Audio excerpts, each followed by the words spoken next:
Finally copyright case, সেটাকে remove করে দেওয়া, আবার সেটাকে পুনরায় আপলোড করা, এই সব কিছুর মধ্যে ফাইনালি হাউসফুল 5 এর ট্রেলার ড্রপ করেছে। এটা হাউসফুল ফ্র্যাঞ্চাইজির 5 নম্বর পার্ট। তবে এটা বলতেই হচ্ছে যে অক্ষয় কুমার নতুন ভাবে কামব্যাক করছে হাউসফুল 5 এর মধ্যে দিয়ে। সানি টকের সঙ্গে সিনেমার জগতে হারিয়ে যাও আর ছোট্ট করে সবকিছু জেনে নাও। হেরাফেরি 3 কবে রিলিজ করছে কিংবা আদেও হাউসফুলে পৌঁছতে পারবে কিনা তা বলতে পারছি না। তবে এই হাউসফুল 5 ট্রেলার দেখে যা বুঝতে পারছি, ইন্ডিয়ান সিনেমার জগতে হেরাফেরি তো হতে চলেছে বস। তবে ট্রেলারটা হচ্ছে 4 মিনিটের। বাপরে বাপ, এটা কোনো ট্রেলার নাকি ছোটখাটো কোনো শর্ট ফিল্ম? তবে এই হাউসফুলে কাস্ট আছে প্রচুর, মানে অ্যাক্টরের সংখ্যা প্রচুর। টোটাল 19টা মেন লিড তো রয়েছে, তার সাথে সাইডে যারা রয়েছেন সবাইকে মিলিয়ে গুছিয়ে 30-32টা তো হবেই ধরো টোটাল। সেই তুলনায় সবাইকে ঠিকঠাক ভাবে প্রেজেন্ট করতে, সবার উপর ঠিকঠাক ভাবে ফোকাস করার জন্য এটুকু টাইমের তো দরকার ছিল এই ট্রেলারে। বাট এভাবে ট্রেলারটা দেখবো এটা আশা করিনি। ট্রেলারে লেখাই আছে কিলার প্লাস কমেডি, সো বুঝতেই পারছো তোমরা। তবে ট্রেলারের শুরু থেকেই কিন্তু কমেডি ভরপুর। সাসপেন্স খুব অল্প পরিমাণে রাখা হলেও সেটাকে কিন্তু ভালোভাবে বুঝিয়ে দেওয়া হয়েছে। এই 19 জন মেন লিডকে ঠিকঠাক ভাবে প্রেজেন্ট করাটা একটা মুভির ক্ষেত্রে বা মেকারসদের ক্ষেত্রে যথেষ্ট ডিফিকাল্ট একটা বিষয়। বাট হিসাব মতো সেই কাজটাকে অসাধারণভাবে ম্যানেজ করেছে এবং প্রত্যেকটা ক্যারেক্টারকে ঠিকঠাক ভাবে ফোকাস দিয়েছে।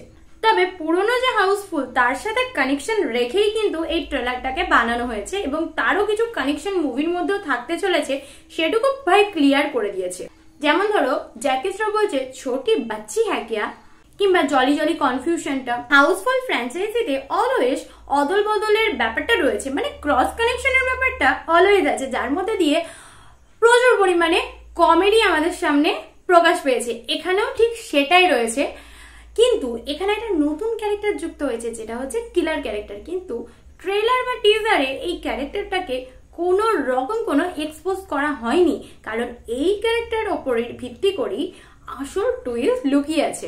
প্রত্যেকটা ক্যারেক্টার নিজের নিজের দিক থেকে যদি পারফেক্টও থাকে, তবুও বলতে হচ্ছে বস, ট্রেলারের মধ্যে সব থেকে বেশি ডায়লগ যদি কেউ বলে থাকে সেটা অক্ষয় কুমার, এবং সব থেকে বেশি ফোকাস যদি কারোর ওপর করা থাকে সেটা হচ্ছে অক্ষয় কুমার। মুভিটির বাজেট হচ্ছে 350 কোটি টাকা। তবে ট্রেলারে বোঝাই যাচ্ছে কেন বাজেটটা এতটা রাখা হয়েছে। তবে এই বাজেটকে 10 গুণ করার জন্য প্ল্যানও রেডি আছে মেকারসদের তরফ থেকে। প্ল্যানে আসার আগে একটা কথা বলতে ইচ্ছে করছে যে কমেডি তো আছে প্রচুর পরিমাণে, সাসপেন্সও আছে, কিন্তু এই অতিরিক্ত কমেডি দেখাতে গিয়ে কোথাও সাসপেন্সটা চাপা পড়ে যাবে না তো? আসল টুইস্টটা থাকছে তো? যাই হোক, সেটা তো পরের বিষয়। এবার বলি, মেকারসরা অলরেডি প্ল্যান করে রেখেছে যে হাউসফুল 5 এর 2টো ভার্সন আসতে চলেছে। সবটাই সেম থাকছে, শুধু লাস্টের 20-30 মিনিটের সিনটুকু আলাদা হতে চলেছে। যেমন তোমরা যদি টিকিট বুক করতে যাও তখন তোমাদেরকে দেখাবে হাউসফুল 5 আর হাউসফুল 5A, এ মানে অল্টারনেট। আর এই হাউসফুল 5 এর অল্টারনেট এন্ডিং এর যে বিষয়টা, এটা কিন্তু একেবারে নিউ বলতে গেলে। আর এখান থেকে অনেক কিছু শিখতেও চলেছি আমরা। 69 বিলিয়নের মালিক হচ্ছে রঞ্জিত ডুবরিয়াল, যার 100তম জন্মদিন পালন করা হবে। সেই উপলক্ষে একটি ক্রুজের মধ্যে পার্টি অ্যারেঞ্জ করা হয় এবং সেখানে পরবর্তী মালিকানা কে পাবে সেই বিষয়েও অ্যানাউন্সমেন্ট করা হয়। জানানো যায় যে পরবর্তী মালিকানা পাচ্ছে জলি, এবং সেই জলিটা কে সেটা নিয়ে তো প্রত্যেকের মধ্যে একটা কনফিউশন ক্রিয়েট হয়ে যায়। প্লাস প্রত্যেকে নিজেদেরকে জলি প্রমাণ করার চেষ্টা করে। এই মাঝখানে হঠাৎ একটা মার্ডার হয়ে যায়, তখনই সকলকে ক্রুজের মধ্যে জেলে বন্দি করে দেওয়া হয়। যা কিছু বলছি একটু স্পয়েল করছি না বস, সবটাই ট্রেলারের মধ্যেই রয়েছে। বাট এই আসল জলিটা কে, মার্ডারটা কার হলো, খুনিটাই বা কে, কেন এক্সপোজ করা হচ্ছে না, কি টুইস্ট আছে, কমেডি কতটা আছে, কতটা সাসপেন্স আছে, এত হিউজ প্রশ্ন রয়েছে সবার মধ্যে জানি, যেটা আমরা মুভি দেখলেই ক্লিয়ার হয়ে যাবে। যার জন্য আর অপেক্ষা মাত্র কয়েকদিনের। মুভির রিলিজ ডেট হচ্ছে 6 জুন 2025-এ। এত কিছু ভাবনা চিন্তা না করে সমস্ত প্রশ্নের উত্তরের জন্য ওয়েট করি মুভিটা পর্যন্ত।